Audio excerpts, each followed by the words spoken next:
झारखंड को बचाना चाहते हैं, आदिवासी अस्मिता को बचाना चाहते हैं, इसीलिए ये महारैली है।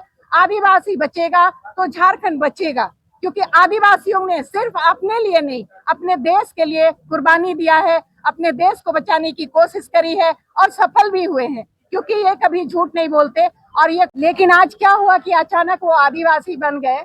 जैसे बार बार ग्लेडसन भाई ने ये क्लियर किया है, डॉक्यूमेंट्स प्रेजेंट किया है कि आदिवासियों का जो डीएनए है, जो अभी रिपोर्ट में मिलता है कि ये हंटर एंड गैदरर रहे हैं, ये शिकारी रहे हैं और जंगल में रहे हैं।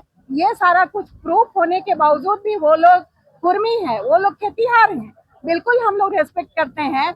और लेकिन वो लोग राजनीतिक लाभ के लिए, ये गंदी राजनीति करने के लिए कुर्मी और आदिवासी के बीच में लड़ाई लगवा रहे हैं। जबकि अभी रेल टेका के समय हम लोगों ने देखा कि जितने बुजुर्ग हैं वो कभी नहीं चाहते कि वो आदिवासी बनेंगे।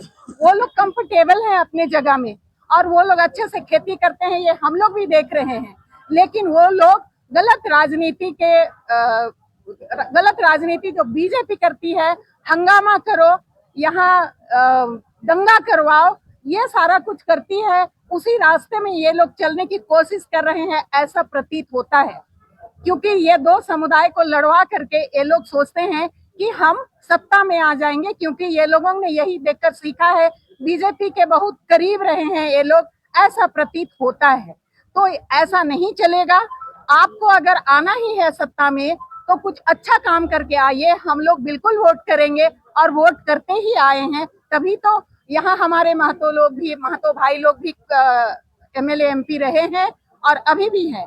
तो इस गलत नियत के चलते ये लोग, कुछ लोग, मुट्ठी भर महतो लोग जो हैं, इनके बड़े बड़े सीनियर, हमारे रेस्पेक्टिव महतो भाई लोग, हमारे एमएलए एमपी भाई लोग ये समझाने की कोशिश कर रहे हैं, लेकिन ये समझने को तैयार नहीं है। लेकिन इसी के लिए हम कुछ चंद हमारे कुर्मी महतो भाई लोग की नीयत खराब है, इसीलिए ये लोग झारखंड को जलाना चाहते हैं। कुर्मी महतो और आदिवासी के बीच में लड़ाई लगा करके अपना राजनीति रोटी सेकना चाहते हैं, जो कतई कभी भी ये सक्सेस नहीं होंगे। और जिस तरह अभी मैडम ने बताया कि 150 गांव में उन्होंने महतो बनकर बैठा हुआ है, तो यही पूरे झारखंड में करने की कोशिश है, उड़ीसा में करने की कोशिश है, छत्तीसगढ़ में करने का, मध्य प्रदेश में करने का, बंगाल में करने का इनका मंशा है। तो कभी भी ये सफल नहीं होगा। सिर्फ ये लोग यहाँ अराजकता फैलाने के लिए आपस में समाज को लड़ाने की कोशिश कर रहे हैं, ताकि गंदी राजनीति करते हुए ये सत्ता में आना चाहते हैं। अगर ये लोग सत्ता में आ गए तो ये कभी भी जनता का नहीं सोचेंगे। ये जो नेता लोग अगुवाई कर रहे हैं कुर्मी महतो की तरफ से, वो लोग बिल्कुल स्वार्थी नेता लोग हैं। उन भाइयों से हम ये कहना चाहते हैं कि आप जिस जनता को, आप कुर्मी महतो जो समाज है उसको धोखा दे रहे हैं, तो बाकी झारखंड के जनता का आप क्या काम करेंगे। ये मूर्ख नहीं है जनता, ये सब समझती है। इसीलिए उनको हम ये कहते हैं कि आप होश में आइए, इतना भी आप मत गिरिए कि आप दो समुदाय को लड़ा करके कुर्सी में आएंगे, ऐसा कतई नहीं होगा।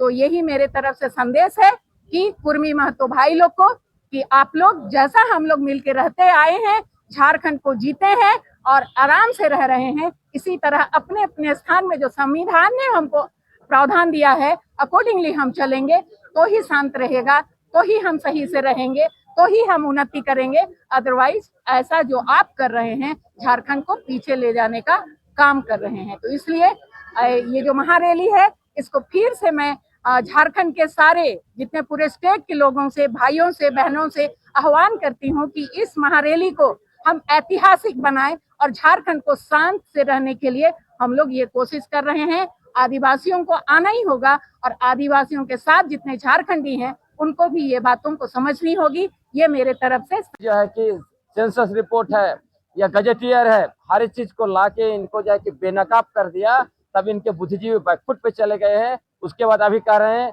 कि अभी हम जो है ये मतलब ग्राउंड पे लड़ेंगे, आंदोलन करेंगे। भाई स्वीकार कर लेना चाहिए इनको। उसके साथ साथ जिस तरह से उन्होंने पूरे झारखंड को अनरेस्ट किया, इसलिए न सिर्फ आदिवासी समुदाय बल्कि इनको सारे झारखंडियों से माफी मांगना चाहिए और उनका जो मूल जो अधिकार है ओबीसी के रूप में, उसको स्वीकार करते हुए उनको आगे बढ़ना चाहिए।